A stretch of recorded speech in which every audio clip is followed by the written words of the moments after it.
Olá para todos, bom dia, paz do Senhor Jesus. Te convido a tomar a sua Bíblia no Evangelho de Jesus Cristo, segundo escreveu Lucas, no capítulo 23. Nós vamos ler do verso 33 até o 43.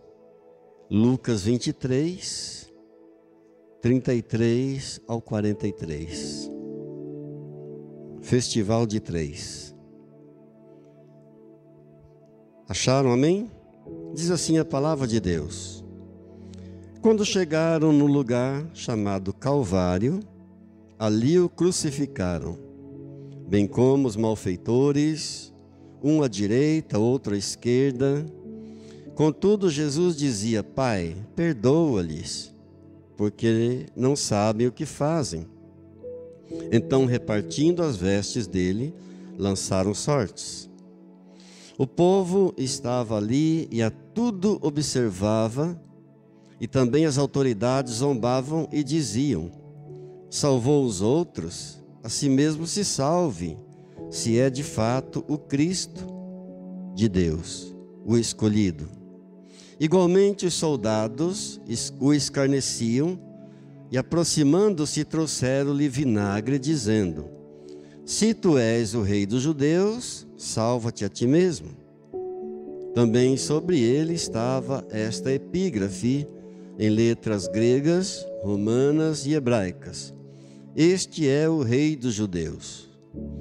Um dos malfeitores crucificados blasfemava contra ele, dizendo: não és tu o Cristo? Salva-te a ti mesmo e a nós também. Respondendo-lhe, porém, o outro repreendeu-o, dizendo: nem mesmo temes a Deus, estando sob igual sentença? Nós, na verdade, com justiça, porque recebemos o castigo que os nossos atos merecem. Mas este nenhum mal fez. E acrescentou: Jesus, lembra-te de mim quando vieres no teu reino. E Jesus lhe respondeu: em verdade te digo que hoje estarás comigo no paraíso. Oremos ao Senhor. Senhor, os teus propósitos são incompreensíveis, os teus desígnios são inescrutáveis para nós. Mas nós te pedimos, Senhor, o entendimento da Tua palavra. Dá-nos, ó Deus, sabedoria, iluminação do Teu Espírito ao nosso espírito. Te damos graças por Tua palavra e por essa mensagem que vamos receber agora e por tudo que o Senhor vai falar e fazer em nós nessa manhã. Nós já te agradecemos.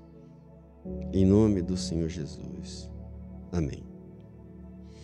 Amados, verdadeiramente os propósitos de Deus para nós são incompreensíveis. Os propósitos de Deus para cada um de nós são inescrutáveis. 242 pessoas estão num avião. O avião cai e vira uma bola de fogo. E 241 pessoas morrem. E uma pessoa apenas sai do avião caminhando. E o mundo fica perplexo, querendo entender. Há uma casa de recuperação em Campinas. E nessa casa de recuperação, de acolhimento de moradores de ruas, de drogados, tem uma mulher que está ali internada há 20 anos. E de repente chega uma nova interna, uma nova mulher na casa, que também é moradora de rua, e faz uma amizade tremenda com essa mulher que está ali há 20 anos. E todos ficam admirados com a intimidade delas, com a amizade delas em poucos dias. E 2 meses depois, elas descobrem que elas são mãe e filha. A mãe que estava ali há 20 anos havia abandonado a sua filhinha, seu bebê. E essa filha foi para as ruas também, para as drogas também. E agora as duas se encontram na mesma casa de recuperação. A TV Ribeirão fez uma reportagem linda sobre essa situação. Os propósitos de Deus, nós não entendemos, não compreendemos. A Bíblia diz em Isaías, no capítulo 55, no verso 8, porque os meus pensamentos não são os vossos pensamentos, e os vossos caminhos não são os meus caminhos. Porque assim como os céus são mais altos do que a terra, assim também são os meus caminhos mais altos que os vossos caminhos, e os meus pensamentos mais altos que os vossos pensamentos. Deus é um Deus grandioso, majestoso, e nós, então, temos que estar sempre dando graças por tudo, porque Ele está no comando e no controle de todas as coisas. Diga graças a Deus. Bem, nós temos meditado, eu tenho ministrado para vocês uma mensagem sobre os sofrimentos do Senhor Jesus, uma série de mensagens, e como eu sempre faço, eu vou recapitular em 5 minutos como foi a última mensagem, domingo passado. Durante essa mensagem eu vou citar vários textos bíblicos, não dá para a gente abrir a Bíblia em todos eles, não daria tempo, mas se você puder, se você desejar, você pode deixar esse texto aberto que nós lemos de Lucas 23, do 33 a 43, que esse é o texto básico da mensagem que eu vou pregar para você hoje, com a graça de Deus, em nome de Jesus. Então, domingo passado nós terminamos a mensagem dizendo que Pilatos, o governador romano, condenou o Senhor Jesus. Ele não queria isso. Ele declarou que não via em Jesus nenhum crime, nenhum pecado. E a mulher dele ainda havia mandado um recado para ele não se envolver com aquele justo, porque ela tinha sonhado com ele, tinha sofrido muito no seu sonho, a noite toda. Mas ele dá então uma última cartada. Ele coloca Jesus e Barrabás diante da multidão e pergunta para a multidão: nós temos o costume de a cada Páscoa soltar um prisioneiro. Estamos com 2 prisioneiros aqui, um criminoso, ladrão, salteador, Barrabás, e com esse que cometeu o crime de blasfêmia por se declarar rei. Quem é que vocês querem que eu crucifique? Quem é que vocês querem que eu solte? Na cabeça de Pilatos, o povo ia pedir a crucificação de Barrabás. Quem é que queria ver um criminoso e um ladrão solto pelas ruas? E na cabeça de Pilatos, então, eles pediriam a soltura de Jesus, mas não foi o que aconteceu. A multidão disse: nós queremos que solte Barrabás. E Pilatos falou: o que é que eu faço com Jesus? E a multidão enfurecida gritava: crucifica-o. Então Pilatos pediu uma bacia de água, tentando com isso, pensando com isso, se eximir da culpa, do pecado. Lavou suas mãos e mandou que colocassem a cruz sobre os ombros do Senhor Jesus. Jesus está a caminho do Calvário, carregando a sua cruz, debilitado fisicamente por conta dos muitos açoites que havia sofrido a noite toda, a madrugada toda. Ele cai ao meio do caminho. Está passando um homem que vinha do campo, chamado Simão Cirineu, porque era da cidade de Cirene, a cidade de Cirene, onde fica hoje a Líbia, norte da África. Então os soldados constrangeram esse homem, Simão, da cidade de Cirene, a ajudar o Senhor Jesus a carregar a sua cruz. Não sabemos muita coisa a respeito de Simão Cirineu. A Bíblia não fala muita coisa dele, não sabemos a história dele, não sabemos o final dele, o que aconteceu. As religiões inventaram muitas coisas a respeito desse homem. O Espiritismo, por exemplo, ensina que esse homem, quando foi constrangido a carregar a cruz, ele se recusou veementemente, disse que estava com pressa, que não podia, mas que os soldados o chamaram de cão e disseram para ele: ô cão, isso aqui é uma ordem, você tem que obedecer, você tem que cumprir. E diz então que ele ajudou Jesus a carregar a cruz até o Monte Calvário. Lá no Monte Calvário ele disse para Jesus assim: olha, me desculpe eu ter tentado me esquivar de ajudar o Senhor, porque eu estava com pressa, porque eu tenho uma filha em casa que é cega e é muda, e se o Senhor puder ajudar alguma coisa. E então a religião ensina que Jesus disse: olha, conserve a tua fé, fique tranquilo na tua fé. E esse homem foi embora para casa, e quando chegou em casa, a filha dele estava enxergando e estava falando, e disse para ele: pai, eu vi aqui uma grande luz e fui curada. Tudo balela. Tudo isso é balela, não tem nada disso na Bíblia. Nós sabemos muito pouco a respeito da história de Simão Cirineu. Apenas em Marcos, no capítulo 15, no verso 21, a Bíblia diz que ele tinha 2 filhos, chamados Alexandre e Rufo. Se esses 2 filhos dele são citados na Bíblia, provavelmente eram crentes, provavelmente eram conhecidos da igreja, mas nós não sabemos o que de fato aconteceu. Era costume na época que o condenado à cruz levasse no seu peito uma plaquinha escrito o tipo de crime que ele havia cometido, para que a multidão, para que o povo soubesse a causa da sua condenação. Era comum a condenação na cruz, era a pena de morte, era a condenação máxima, e muitos criminosos eram condenados à crucificação.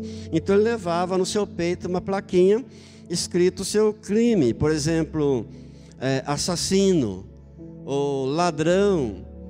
E o Senhor Jesus, como não havia cometido nenhum crime, estava escrito na sua plaquinha: Rei dos Judeus, porque o crime que ele havia cometido era esse, de se declarar rei. Como não tinha nenhum crime, estava escrito ali: Rei dos Judeus.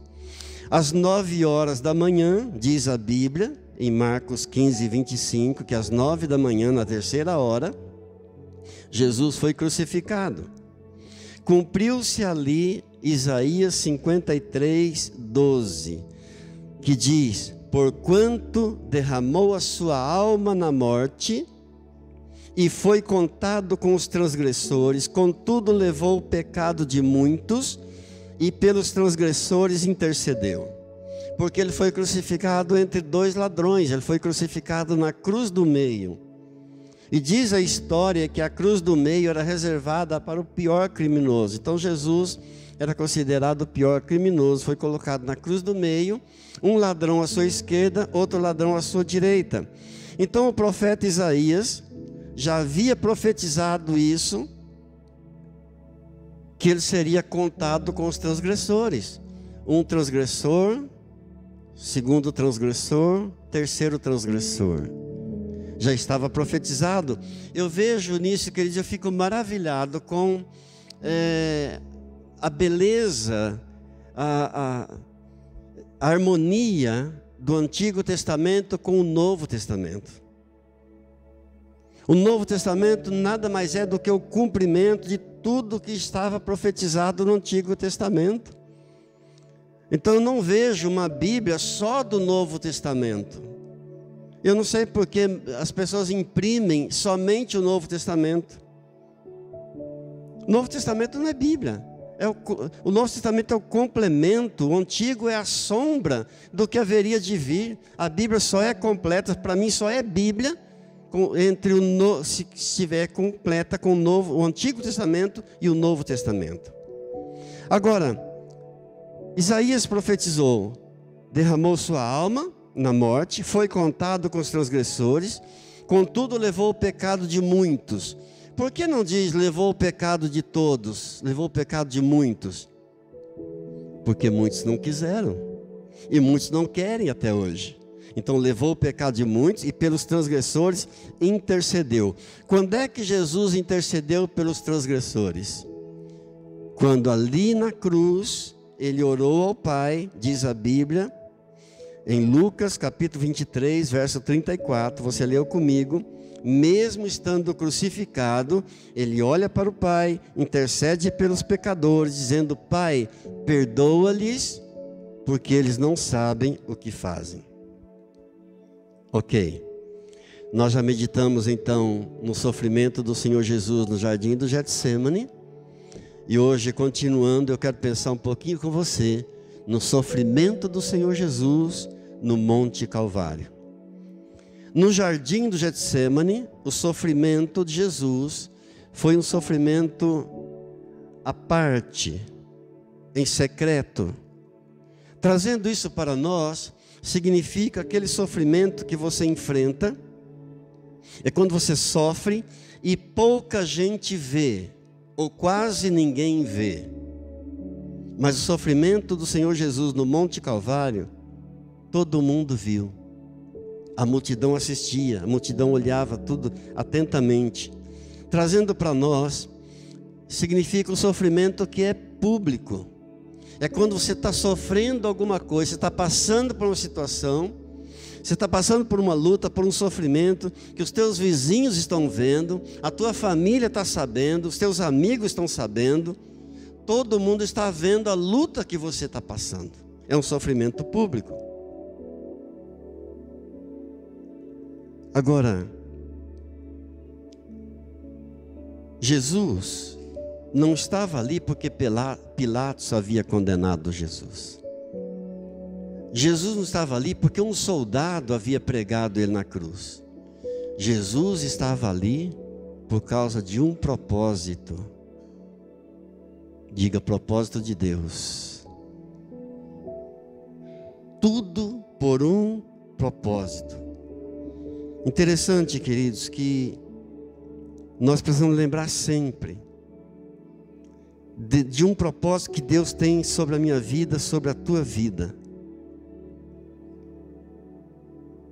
Mesmo em meio ao sofrimento, Jesus olha para o Pai, ora pelos pecadores, intercede pelos pecadores. E aqui está o segredo de uma vida vitoriosa. Aqui está o segredo de uma vida abençoada. Qual é o segredo, pastor? É você aprender a liberar perdão. Você quer ser feliz? Você quer ter uma vida abençoada? Quer ter uma vida próspera? Aprenda a liberar perdão.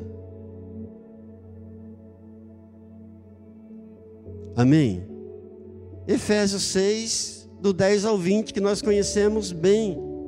A nossa luta não é contra as pessoas de carne e sangue, mas é contra principados e potestades, contra os príncipes deste mundo tenebroso, é contra as forças espirituais da maldade espalhadas nos ares. Então, quer ser feliz? Aprenda a liberar perdão. Trazendo isso para nós, você não está sofrendo porque alguém te fez mal. Você não está sofrendo porque alguém te prejudicou. Você está sofrendo por um propósito de Deus.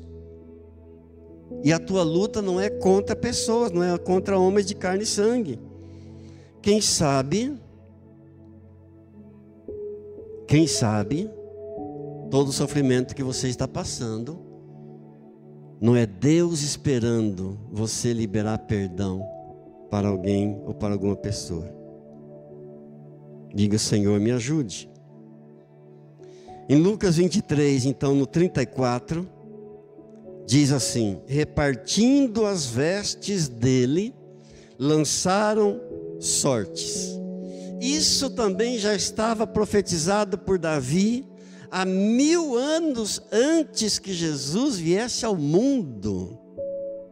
Novamente me chama a atenção a beleza do Antigo Testamento.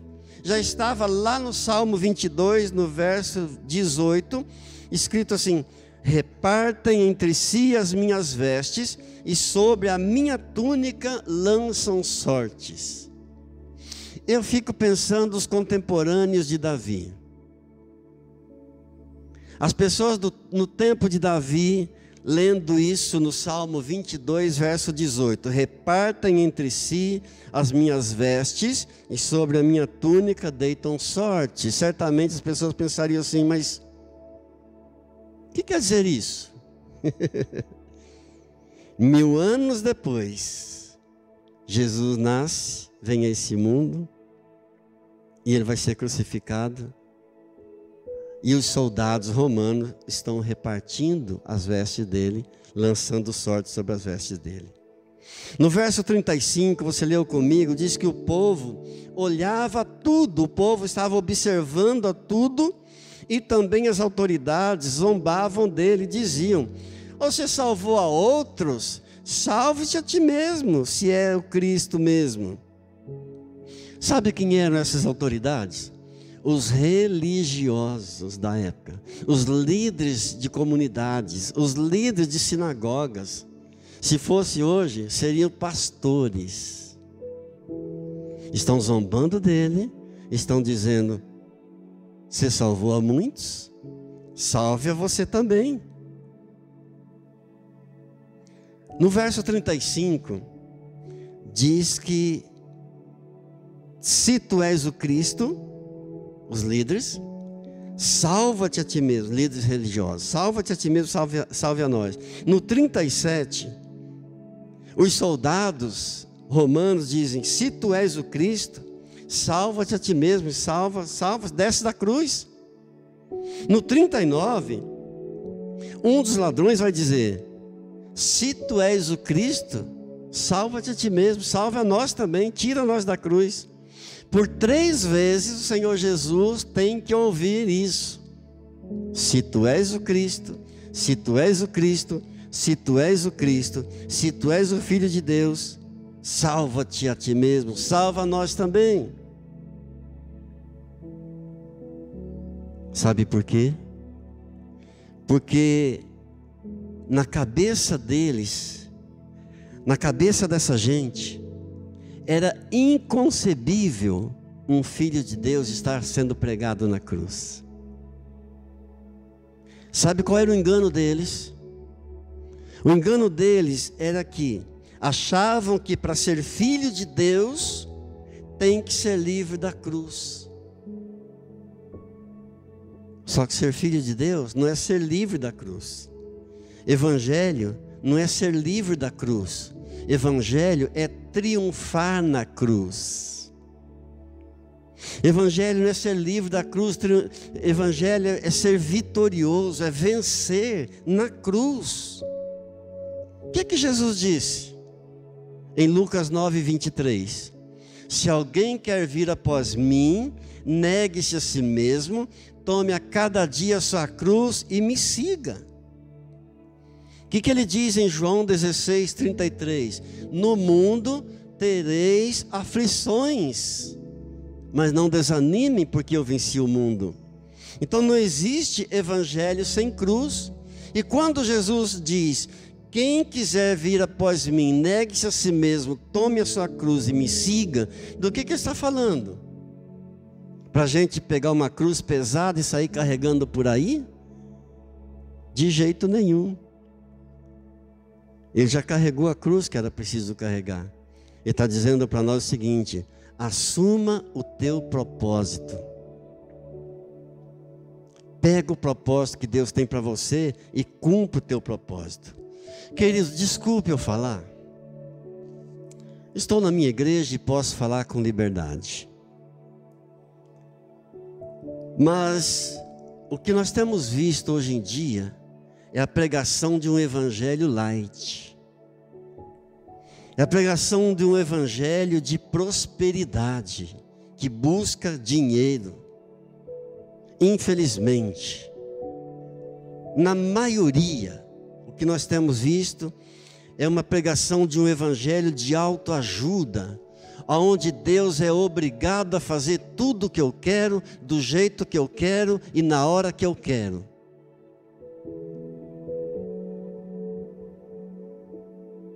É um evangelho de gente procurando profeta para tudo que é lado.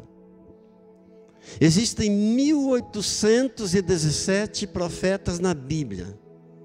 Mas isso é pouco para muita gente.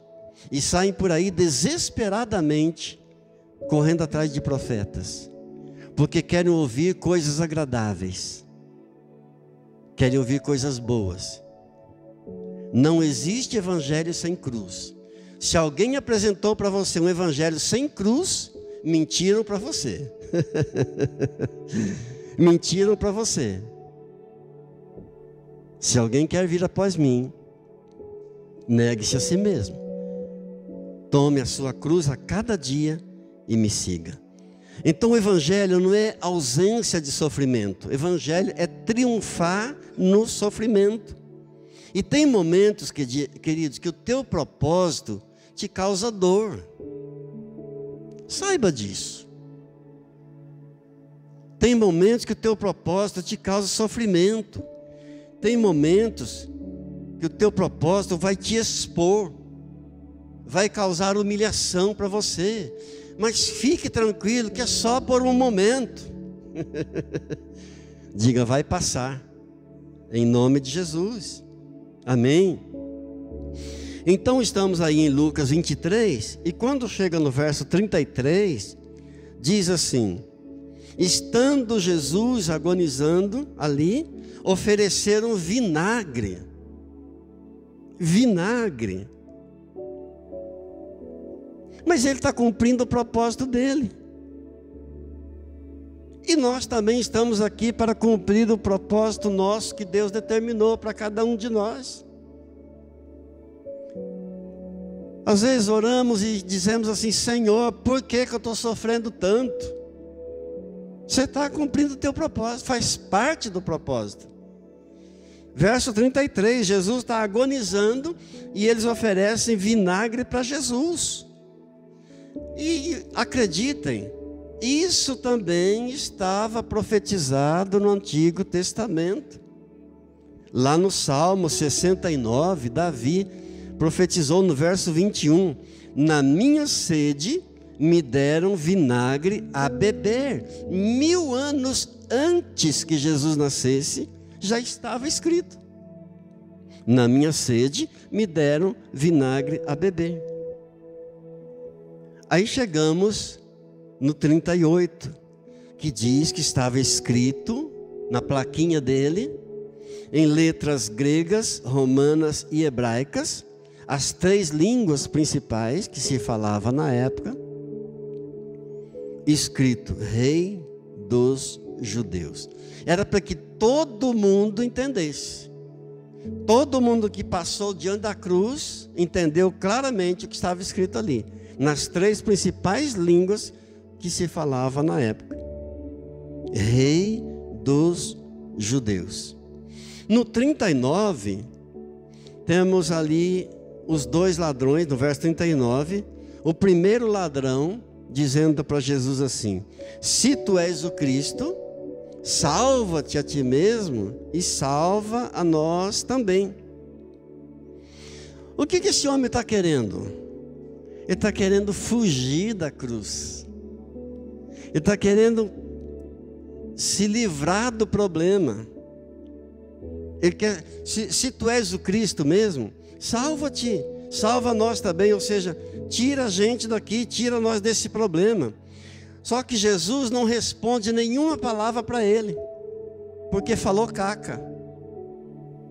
Falou o que não deveria ter falado. Se tu és o Cristo, salva-te a ti e salva a nós também. O segundo ladrão, entretanto, repreende o seu colega e diz: nossos feitos mereceram. O que nós fizemos nos trouxe aqui. Ou seja, ele está dizendo: eu escolhi a vida de erro, de pecado, e por isso estou aqui. Ele reconhece. Olha que maravilha. Ele não quer fugir. Ele está reconhecendo. E diz ao seu companheiro: nós fizemos por merecer, mas esse aí, referindo-se a Jesus, nenhum mal ele fez. Veja, primeiro ele reconhece que ele escolheu aquela vida, ele merece, ele está ali porque ele merece. Ele reconhece que Jesus é inocente, quando repreende seu amigo e diz: esse aí não fez mal nenhum. Que coisa gloriosa! Ainda hoje, querido, tem pessoas agindo como aquele primeiro ladrão, que disse para Jesus: se tu és o Cristo, salva-te a ti mesmo e salve a nós também. Até hoje tem gente agindo assim como esse primeiro ladrão. Como assim, pastor? Tomando decisões erradas na vida e querendo que Deus livre das consequências depois. É esse caso. Pessoas tomam decisões erradas e depois querem que Deus os livre das consequências. As consequências virão, vai acontecer mesmo, não tem jeito. Já o segundo ladrão não, diz: Jesus, lembra-te de mim. Olha que diferença. O primeiro quer fugir do problema, ele quer se livrar da cruz. O segundo não, diz: não, eu estou aqui porque eu escolhi isso, eu mereço estar aqui. E olha para Jesus e diz assim: Jesus, lembra-te de mim quando vieres no teu reino. Ele já reconheceu a sua culpa, ele já reconheceu a inocência de Jesus, e agora ele reconhece que Jesus é rei. Jesus, lembra-te de mim quando vieres no teu reino. Quem é que tem um reino? É rei. Agora ele reconhece que Jesus é rei. E para esse, Jesus responde. Para esse tem resposta de Jesus. E Jesus diz para ele assim: olha, hoje tu estarás comigo no paraíso. A resposta é imediata. Em verdade te digo que hoje estarás comigo no paraíso. Há uma frase muito conhecida, eu não sei quem é o autor dessa frase, mas ela é muito verdadeira. E ela diz assim: decisões decidem destinos. Que verdade é isso? Decisões definem o destino. O segundo ladrão disse para o primeiro: nós estamos aqui por causa daquilo que nós fizemos, nossos feitos. Querido, tem coisas que você está enfrentando hoje por causa de atitudes erradas que você tomou no passado. Tem coisas que eu estou sofrendo hoje por causa de atitudes erradas que eu cometi lá atrás. Decisões definem destinos. Não tem como, é princípio de Deus. Há um princípio imutável em Gálatas, capítulo 6, verso 7. Não se engane, de Deus não se zomba. Aquilo que o homem semear, isso mesmo vai colher. É princípio de Deus. E eu tenho uma notícia para você que não é muito boa de ouvir, mas vai fazer bem para você. Vai ter um gostinho de benzetacil, mas faz bem. Se você não estiver contente com o que você está colhendo hoje, mude agora o plantio.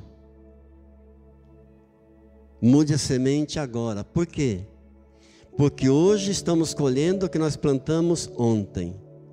Amanhã iremos colher o que nós plantarmos hoje.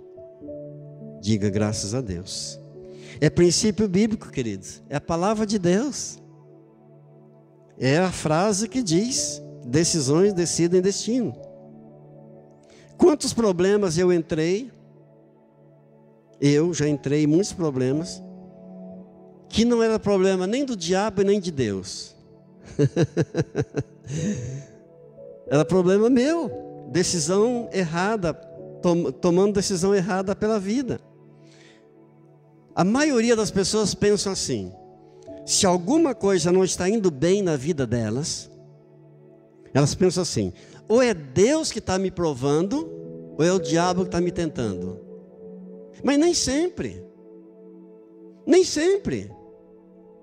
Muitas vezes nem é Deus tentando e nem é o diabo, nem é Deus tentando, nem é o diabo tentando e nem é Deus provando. Tem muitas coisas que é problema nosso, decisões erradas que nós tomamos na vida e que trouxe consequências. Alguns exemplos. Tem pessoas que não podem ter cartão de crédito, que ela sai gastando tudo que tem direito. Mas foi uma decisão da pessoa. De repente a pessoa faz um financiamento, assume uma dívida de, 70% do que ela ganha. Vai faltar coisa. E aí vai dizer que foi o devorador? O devorador vai dizer assim, não, eu não tenho nada a ver com isso não. Foi uma decisão da pessoa. O 5º mandamento diz, honra teu pai e tua mãe, para que tudo te vá bem e para que tenhas uma vida longa na terra. Mas é a pessoa que decide se ela vai honrar pai e mãe ou se não vai honrar. Uma autoridade espiritual. A Bíblia diz no Salmo 105, no verso 15, Deus diz assim, não toqueis nos meus ungidos, nem maltrateis os meus profetas. Mas é a pessoa que decide se ela vai honrar uma autoridade espiritual ou se ela vai desonrar uma autoridade espiritual e ela vai ter problema por isso. A pessoa entra no carro e sai a milhão, sem cinto. Ela sabe que está correndo um risco de morte, mas ela decide se ela vai fazer isso ou não. Há 3 dias atrás, um carro lá em São Bernardo do Campo, com 7 jovens, tirando racha, cai do viaduto, e uma menina, uma jovenzinha de 14 anos morreu, os outros 6 ficaram feridos. Em 7 no carro sem cinto, a 1.000 por hora. É a pessoa que decide, depois vai dizer que foi a vontade de Deus. Sabe o que vão dizer no velório para consolar a família? Foi a vontade de Deus que se fez. Vontade de Deus? Será? A pessoa sabe, queridos. Faz uma sociedade com um ímpio, alguém desonesto, leva uma pernada, mas a pessoa sabia.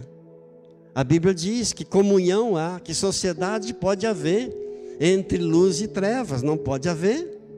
A Bíblia ensina, a Bíblia explica. A pessoa sabe que o tabagismo gera câncer, mas é ela que sabe se ela vai fumar ou não, é ela que decide. A pessoa sabe que o álcool gera cirrose, mas é a pessoa que decide se ela vai ingerir álcool ou não. A pessoa sabe que a droga vicia, mas é ela que decide se ela vai experimentar a primeira dose ou não. Repita comigo, por favor, mais uma vez. Decisões decidem destinos. É a mais pura verdade. Não significa que Deus não pode reverter essas situações. Não estou falando isso.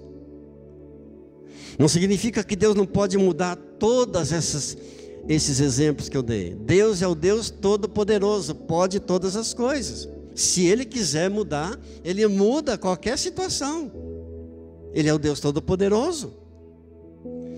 Então o primeiro ladrão, voltando ao primeiro ladrão, olha para Jesus e diz, se tu és o Cristo, salva-te a ti mesmo, salve a nós também.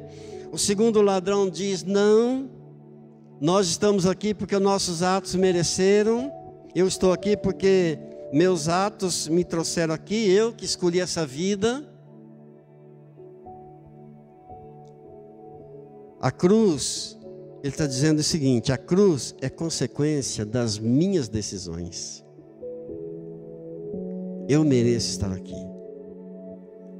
Aí olha para Jesus e diz, Jesus, lembra-te de mim quando vieres no teu reino.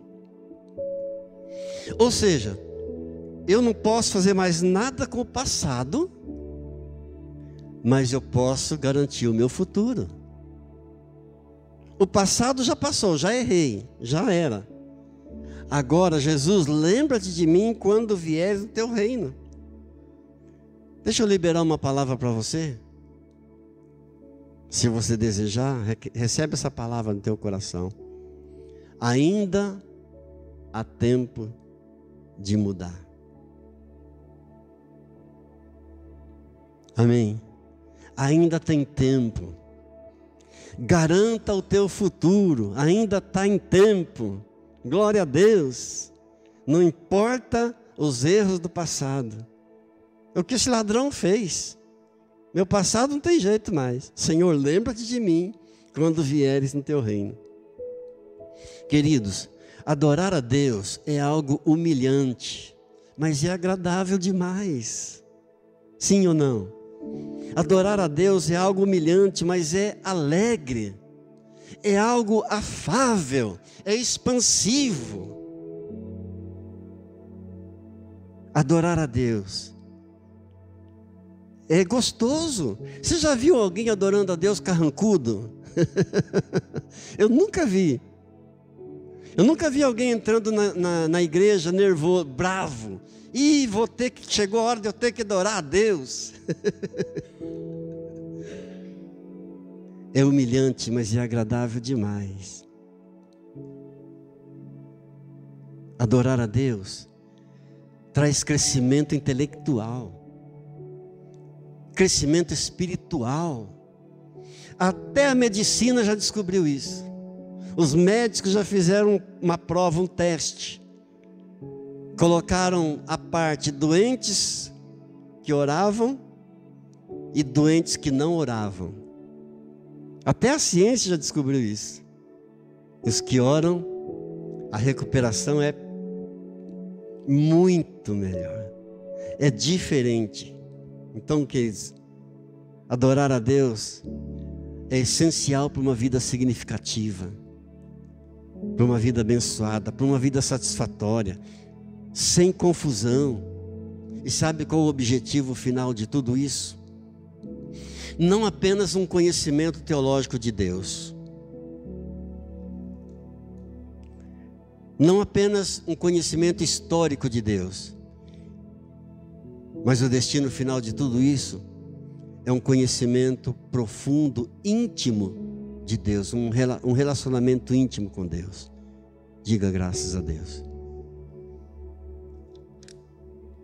O verdadeiro conhecimento de Deus leva você a um desejo de conhecer mais e mais. O verdadeiro conhecimento leva você a um desejo de um relacionamento prático com Ele. Porque o que destrói uma pessoa nem é o diabo. O que destrói uma pessoa nem é o pecado. Oséias 4:6. O meu povo foi destruído porque faltou o conhecimento. O que destrói uma pessoa é a falta do conhecimento. Então, quanto mais você conhece, isso vai criar em você um desejo mais forte de um relacionamento mais íntimo com Ele, mais profundo com Ele, cada vez mais. Louvado seja Deus. Mas voltemos a esse diálogo entre esses dois ladrões e Jesus, e eu finalizo a nossa reflexão nessa manhã com esse diálogo dos dois ladrões e Jesus. Não sei se você observou, mas aqui nesse diálogo existem 3 tempos. Quantos tempos? 3 tempos. Aqui tem presente, passado e futuro. O primeiro ladrão então diz: se tu és o Cristo, salva-te a ti mesmo e salve a nós também. O segundo ladrão diz: não, nossos atos, o que nós fizemos, que nós praticamos no passado, nos trouxe aqui. Fez com que nós estamos aqui porque nós merecemos. E olha para Jesus e diz: Senhor, lembra-te de mim quando vieres do teu reino. E Jesus diz: em verdade te digo que hoje estarás comigo no paraíso. Primeiro tempo que a gente nota aqui é o passado. O segundo ladrão diz: nossos atos que fizemos lá no passado, isso fez com que a gente viesse ser crucificado. Ele vai lá no passado para lembrar o que ele fez. Preste atenção para você entender bem essa parte aqui. Ele vai no passado para lembrar o que ele fez. Isso trouxe ele para a cruz.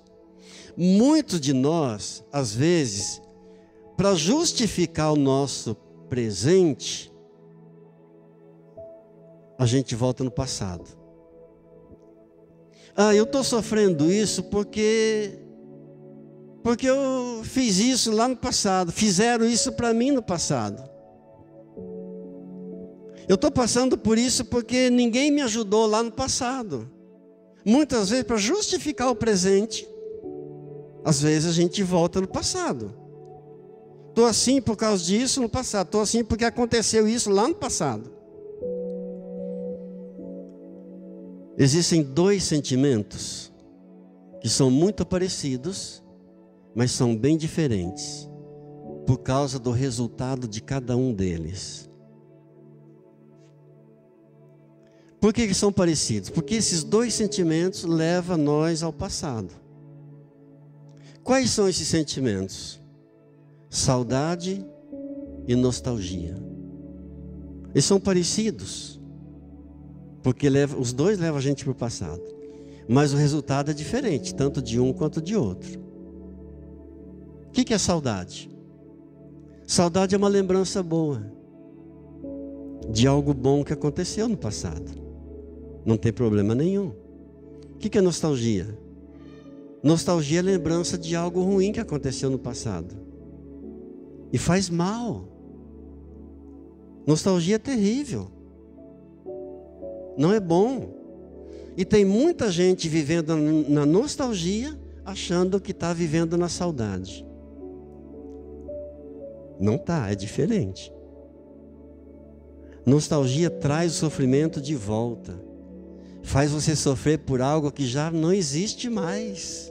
Já passou, ficou lá no passado. Mas faz você sofrer hoje. Diga, Senhor, me ajude. A saudade não, saudade é lembrança de uma coisa boa que aconteceu. Faz bem, é gostoso. E na Bíblia, queridos, na Bíblia, o que a Bíblia diz sobre a nostalgia? Paulo diz em Filipenses 3,13: esquecendo-me das coisas que para trás ficam, avançando para as que diante de mim estão, eu prossigo para o alvo, para o prêmio da soberana vocação de Deus em Cristo Jesus. O que Paulo está dizendo com isso? Esquecendo-me das coisas que para trás ficam. Ele está dizendo o seguinte: não é bom eu lembrar do que eu fui na vida, do que eu fiz na vida. Não é bom lembrar que eu perseguia os crentes, as prisões que eu coloquei os crentes. Faz mal para mim lembrar que eu consenti na morte de Estevão. Faz mal para mim lembrar que eu consenti na morte de muitos cristãos. Então isso é nostalgia. Esquecendo-me das coisas que para trás ficam, avançando para aquelas que diante de mim estão, prossigo para o alvo, para o prêmio da soberana vocação de Deus em Cristo Jesus. E o que a Bíblia diz da saudade? Lamentações 3:21. Quero trazer na memória o que me pode dar esperança. Glória a Deus. Eu quero ter na memória, eu quero trazer na memória aquilo que faz bem para mim, aquilo que aconteceu, mas que foi coisa boa. Então, queridos, nostalgia é sofrer novamente uma coisa que já passou, que já aconteceu, e tem gente vivendo nostalgia, pensando que está na saudade. Não está, está sofrendo. Algo que aconteceu há 40, 50 anos atrás. O luto, quando nós perdemos um ente querido, o período de luto tem um tempo. Para uns menos, para outros mais. Mas tem um tempo. É preciso, é necessário, faz bem. Mas 50 anos de luto? Aí não. A pessoa morreu faz 50 anos e o ente querido está chorando hoje, como se tivesse morrido hoje. É nostalgia. Quero trazer a memória, quero lembrar sempre do que me pode dar esperança, das coisas boas que aconteceram na minha vida. Diga, Pai, em nome de Jesus, eu renego, rejeito toda nostalgia. Eu rejeito a viver sofrendo hoje por coisas que me fez sofrer no passado. Pai, em nome de Jesus, eu quero viver na saudade, nas lembranças boas, de coisas boas que aconteceram na minha vida, em nome de Jesus. E eu vou liberar mais uma palavra para você, em nome de Jesus. Deus, a partir de hoje, vai sepultar toda nostalgia na tua vida, e somente saudade, somente coisas boas estará na tua mente, em nome de Jesus. Diga: recebo, Pai, em nome de Jesus. Amém. Amém. Então nós pensamos primeiro no primeiro tempo aqui, que foi o passado. O ladrão voltou no passado para justificar a sua cruz, reconhecendo que porque ele estava sendo crucificado. E onde é que está o futuro aqui? O futuro aqui é quando ele olha para Jesus e diz assim: Senhor, lembra-te de mim quando vieres, futuro, quando vieres no teu reino. Aleluia, amém? Ou seja, o Senhor é rei, ele está dizendo, quando vier no teu reino, quem tem reino é porque é rei, e ele está então dizendo: eu errei no passado, mas tem um futuro para mim, lembra-te de mim quando vier no teu reino. Queridos, procrastinação é um pecado. Procrastinação é um pecado que está ligado à preguiça, porque procrastinar é adiar, é jogar tudo para o futuro e não fazer nada. Tem que fazer algo, mas amanhã eu faço, amanhã não fez. Eu tenho que fazer algo, semana que vem eu faço, semana que vem não fez. Eu preciso fazer isso, mês que vem eu vou fazer, mês que vem chegou e não fez. Ano que vem eu faço, você vai ver o ano que vem como eu faço. Ano que vem chegou e não fez. Procrastinação. Agora, o que a Bíblia diz para nós em relação a isso está em Efésios 5,16. Remindo o tempo, porque os dias são maus. Ou seja, aproveitando o tempo, aproveitando cada oportunidade que Deus coloca na tua vida, no teu dia a dia. Remindo o tempo, porque os dias são maus. Glória a Deus, glória a Deus. Resgata o tempo, aproveita o tempo, porque os dias são maus. Bem, então nós já vimos passado, ladrão voltou no passado. Nós já vimos futuro, ladrão pediu para Jesus: lembra-te de mim quando vieres. E tem aqui o presente. Esse segundo ladrão, muito esperto, muito sábio, clama a Jesus: e Jesus, estamos aqui porque coisa que eu fiz no passado, não tem jeito mais. Olha para Jesus, diz: lembra-te de mim quando vier no teu reino. E Jesus diz para ele assim: sabe quando vai acontecer a mudança da tua vida? Sabe quando eu vou fazer uma mudança na tua vida? Não vai ser nem no passado, não vai ser nem no futuro, vai ser hoje. Hoje. Em verdade te digo, hoje estarás comigo no paraíso. O ontem se foi, não volta, e a ti pertence o amanhã. Me ensine a viver e contigo vencer, só um dia por vez. O ontem passou, você não sabe se haverá amanhã. É hoje, aproveite hoje, viva o hoje, queridos. Sabe qual foi o tempo que qual o tempo que você tem para fazer alguma coisa na tua vida? É hoje, diga hoje. Amém. Glória a Deus. Se você tem que amar, ame hoje. Tem que abraçar, abraça hoje. Tem que perdoar, perdoa hoje. Tem que cultuar a Deus, cultua hoje. Tem que ofertar a Deus, oferta hoje. Tem que adorar a Deus, adora hoje. É hoje. Remindo o tempo, porque os dias são maus. Então comece a mudar o que você tem que mudar hoje. Tem que virar páginas? Vire hoje, em nome de Jesus. Amanhã pode ser muito tarde. Que Deus te abençoe. Que você não apenas tenha entendido essa palavra, que você não apenas tenha entendido e gostado, talvez, meditado nessa palavra, mas a minha oração, o meu desejo é que você coloque essa palavra em prática na tua vida,